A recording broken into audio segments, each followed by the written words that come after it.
राधे राधे सभी हमारे व्यूअर्स को राधे राधे। और आपका बहुत बहुत स्वागत है रेणुबाला ब्लॉग्स में। तो आज दिन है शनिवार और तारीख है 10 सितंबर 2022। तो तिथि है पूर्णमासी।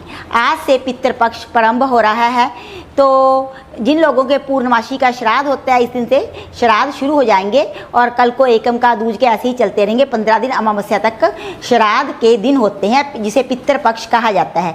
तो पितृपक्षों में पितरों का विसर्जन पूजा कैसे की जाती है, थाली कैसे तैयार की जाती है, उसके बारे में हम सभी अपने व्यूअर्स को इसकी जानकारी देंगे। पितृपक्ष में अपने पितरों के प्रति श्रद्धा सम्मान प्रकट करने के लिए हम उनके निमित्त उनके नाम पर दान पुण्य पाठ पूजा करते हैं या करवाते हैं, ताकि जो आत्माएं दिवंगत हो गई हैं, हमारे से अलग हो गई हैं, उनको शांति मिले और उनकी आगे गति हो, उनको और ना कोई बर्थ मिले, किसी ना किसी बर्थ में हम चले जाए, जैसा कि हमारे सनातन धर्म में कहा गया है, शास्त्रों में कहा गया है।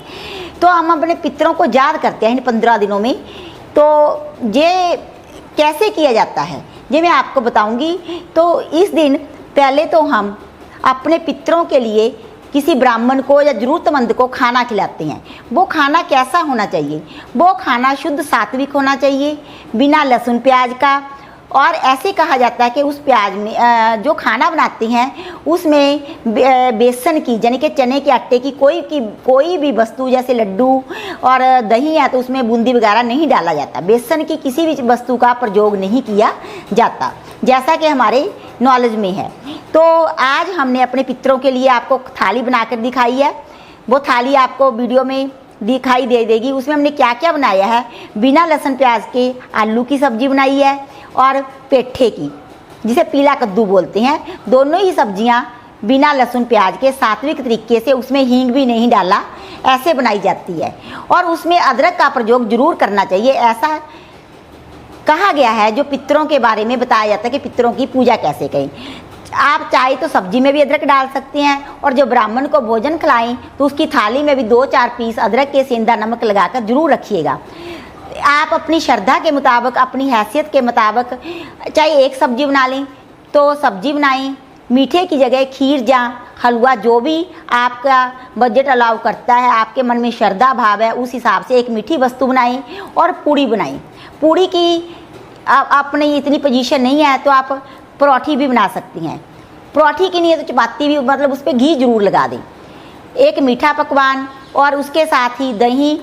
कहा जाता है कि दही में जो उड़द दाल के बड़े होते हैं आप वो जरूर डालें। इससे पितर जो हैं वो संतुष्ट होते हैं, उनकी हमारे पर विशेष कृपा बनी रहती है। तो हमने अपनी 2 तरह की सब्जी बनाई है थाली में दही बनाई है और क्या खीर बनाई है, पूड़ी बनाई है। तो इस प्रकार से हमने पितरों की थाली तैयार की है। साथ में जल परोसा जाता है। और आसन कैसा होना चाहिए वो मैं आपको दिखा रही हूँ। जब भी आप किसी ब्राह्मण को खाना खिलाएं तो ये रहा आसन। तो आप किसी कपड़ा बिछा लें। अगर आपके पास बड़ा कुशा का आसन है तो कुशा का आसन जरूर बिछाना चाहिए, क्योंकि जब हम दिवंगत आत्माओं के निमित्त कोई भी काम करते हैं तो कुशा का विशेष महत्व रहता है। और उस आसन पर, मेरा आसन छोटा था तो मैंने नीचे कपड़ा बिछा दिया, ऊपर कुशा का आसन बिछा दिया।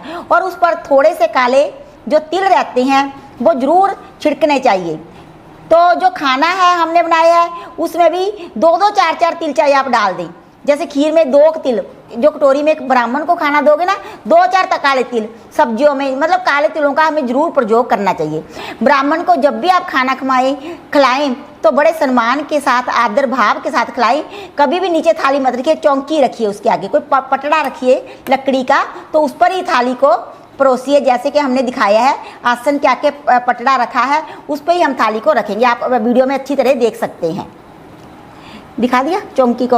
और फिर क्या करना होता है, खाना खिलाने से पहले हम इस ऐसे किसी भी, ये नहीं है तो किसी थाली में, कटोरी में, जो पंजाब में तो उसे बोलते हैं पाथी और आप हिंदी भाषी क्षेत्र में बोलते हैं उपला, कंडे, कोई भी गोबर का कंडा ले लें, उसे गैस पर सुलगा लें, मतलब कि जब वो लाल हो जाए तो उसे किसी प्लेट में, या मेरे पास ये लोहे का पात्र है, धूप पात्र है, इससे हम धूप करते हैं, तो उसमें रख लें और उस पर देसी शुद्ध घी से चम्मच से 11 बार ऐसे आहुति दें। ये वाली उंगल का प्रयोग नहीं करते, ऐसे चम्मच पकड़े, मैं आपको बता देती हूँ। जैसे कि चम्मच है, इस प्रकार से आपको इन उंगलों में ऐसे घी में डुबोया, इस प्रकार इसमें सुलगता हुआ कांटा रख लिया, कंडा रख लिया, तो उसपे ओम पित्राय नमः, ओम पित्राय नमः कहकर 11 बार आहुति दीजिए।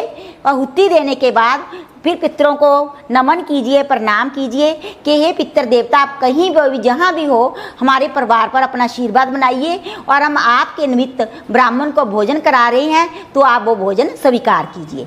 तो भोजन कराने के पश्चात आप ब्राह्मण को दक्षिणा जितनी भी आपकी श्रद्धा हो, हैसियत हो, 10 रुपये से लेकर 500, 1000 जितने भी आप दे सकते जरूर दीजिए, और 1-2 फल भी दीजिए। और कई लोगों के घरों में ऐसी परंपरा या प्रथा भी होती है कि वो कपड़े भी देती हैं अपने दिवंगत आत्माओं के निमित्त। कोई जैसे कि ब्राह्मण को धोती कुर्ता, पजामा कुर्ता, अगर वो जरूरी नहीं है, वो अपनी मन की श्रद्धा होती है, वो भी प्रदान करें। तो इस प्रकार से पितृपक्ष में पितरों की थाली, पितरों का विसर्जन कैसे किया जाता है वो मैंने डिटेल में बता दिया। तो इसे करने से पितरों का हमारे ऊपर विशेष आशीर्वाद बना रहता है।